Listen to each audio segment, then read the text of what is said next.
Hello বন্ধুরা, welcome to online study 24x7। এই চ্যানেলে কিন্তু আমরা বিভিন্ন রকমের দেশের বিভিন্ন জায়গার কিন্তু আমরা বিভিন্ন নোটিফিকেশান, জব নোটিফিকেশানের আপডেট তোমাদের দিয়ে থাকি। সেটা সরকারি হোক বা বেসরকারি হোক, যেগুলো আমাদের মনে হয় যে যেগুলো খুব ভালো ভালো নোটিফিকেশান, সেগুলো সম্পর্কে কিন্তু সবসময় আমরা আপডেট দিয়ে থাকি। তো আজকেও সেরকমই একটি বিষয় নিয়ে আমি আলোচনা করছি, একটি নতুন জব প্রোফাইল। এবং এখানে কিন্তু সবচেয়ে যেটা ভালো বিষয়, যে এখানে তোমাদের যদি প্যাশন থাকে, ভালোভাবে তোমরা টিচিং করতে চাও, টিচিংকে যদি তোমরা নিজেদের প্যাশন হিসেবে বেছে নিতে চাও, তাহলে কিন্তু এটা কিন্তু তোমাদেরই জন্য। তো আজকে কি বিষয়ে আলোচনা করব, কোন নোটিফিকেশন নিয়ে, সব বলছি। তো তার আগে কিন্তু একটা জিনিস বলে দিই, এটা কিন্তু বেশ ভালো স্যালারির কিন্তু এই নোটিফিকেশনটা, অর্থাৎ এটা একটা যেহেতু ওয়ার্ল্ড ওয়াইড একটি স্কুল থেকে এটা বেরিয়েছে, তো এটা কিন্তু ভীষণই কিন্তু লোভনীয় একটি অফার। তো সবার প্রথমেই বলে দিই যে এখানে এটা কোন সংস্থার, এটা কিন্তু ফিটজি লিমিটেড। আচ্ছা, ফিটজির নাম কি তোমরা শুনেছো? এটা কিন্তু এরা কি করে, এরা বেসিক্যালি তোমরা যারা দেখেছো হয়তো, যে যারা অলিম্পিয়াড দাও বা যারা জয়েন্ট এন্ট্রান্স দাও, তাদেরকে পড়ানোর জন্য এটা কিন্তু একটা সংস্থা। বেসিক্যালি এদের জন্য আরও অনেক বিষয় পড়ানো হয়।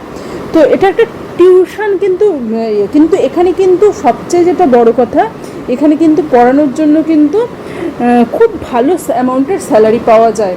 অর্থাৎ অনেক বড় বড় স্কুলের থেকেও কিন্তু এখানে অনেক ভালো স্যালারি পাওয়া যায়। এবং এখানে কিন্তু লাখে স্যালারি কিন্তু লাখে হয়। এই যে তোমরা এখানে দেখতে পাচ্ছ যে স্যালারির কথা কিন্তু লাখে হচ্ছে, ঠিক আছে, 18 লাখ পার অ্যানাম এরকম বলছেন। তো এক্ষেত্রে হচ্ছে গিয়ে তোমাদের বলে দিই কোন কোন বিষয় তোমাদের হচ্ছে কি ক্যাটাগরি আছে, সেই ক্যাটাগরি তুমি দিতে পারবে। তো সবার প্রথমেই দেখতে পাচ্ছ ক্লাস 6 থেকে ক্লাস 8-এর জন্য যেটা বলছে, সেটা কি বলছে।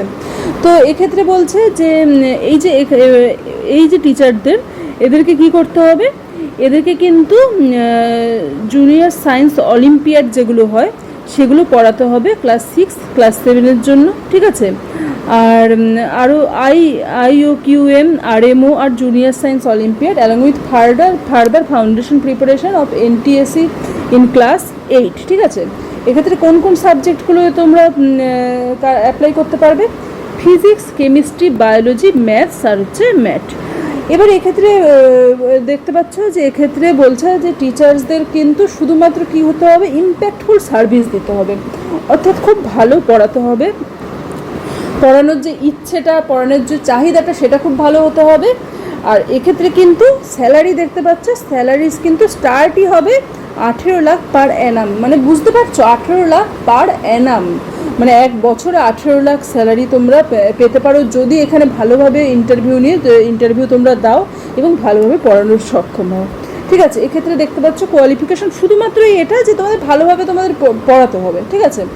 তারপর কি আছে, ক্লাস 9 থেকে 10-এর জন্য, তো সেক্ষেত্রেও কিন্তু হচ্ছে গিয়ে সেম জিনিস, সেক্ষেত্রেও অলিম্পিয়াড, NTSE, বোর্ড এক্সামস এইগুলোর জন্য পড়াতে হবে, এবং অবশ্যই JEE মেইনের জন্য পড়াতে হবে এবং অ্যাডভান্সের জন্য পড়াতে হবে, আদার্স ইঞ্জিনিয়ারিং এক্সাম ক্র্যাক করার জন্য পড়াতে হবে।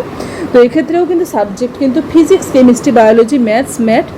আর একটা নতুন সাবজেক্ট, সেটা হচ্ছে সোশ্যাল সায়েন্স, এখানে কিন্তু অ্যাড করা হয়েছে, অর্থাৎ আর্টসের লোকেরাও কিন্তু এখানে অ্যাপ্লাই করতে পারবে ক্লাস 9-10।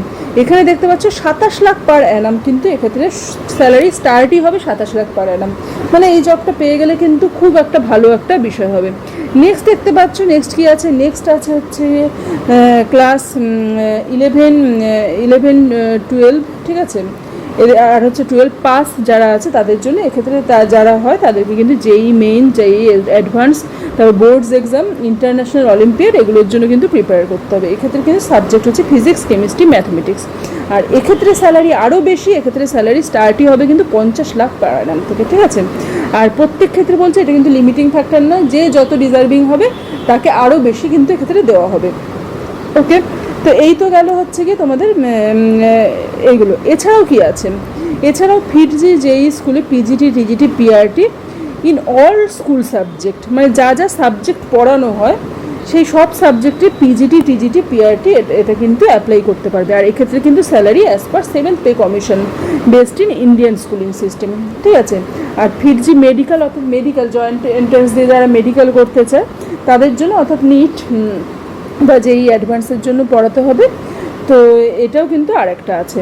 তো এক্ষেত্রে কিন্তু অ্যাপ্লাই করার জন্য কি করতে হবে, www.firji, এই যে ইয়েটা তোমরা দেখতে পাচ্ছ লিঙ্কটা, এখানে গিয়ে অ্যাপ্লাই করতে হবে। এবার তোমাদের রিক্রুটমেন্ট প্রসেসটা বলে দিচ্ছি। রিক্রুটমেন্ট শিডিউল কিন্তু কোথায় কোথায় আছে, দিল্লি, চেন্নাই, হায়দ্রাবাদ, মুম্বাই, ঠিক আছে। 3টি ফেজে কিন্তু, 2টি ফেজে প্রথম রিক্রুটমেন্ট হবে হচ্ছে 2024-এ, সেটা হচ্ছে প্রথম ফেজ 1, যেটা হচ্ছে 2024-এই জয়েনিং হবে শিডিউল 1। সেক্ষেত্রে ডেট অফ সিলেকশন প্রসেস হবে 29শে সেপ্টেম্বর, আর লাস্ট ডেট টু অ্যাপ্লাই কিন্তু 17ই সেপ্টেম্বর, এটা তোমরা দেখে নাও। ডেট অফ জয়েনিং কিন্তু 27শে অক্টোবর। ফেজ 2-তে দুটো শিডিউল হবে, শিডিউল 2A আর শিডিউল 2B। এক্ষেত্রে 27শে অক্টোবর 2024 হচ্ছে গিয়ে ফার্স্ট ডেট, আর লাস্ট ডেট কিন্তু 15ই অক্টোবর 2024।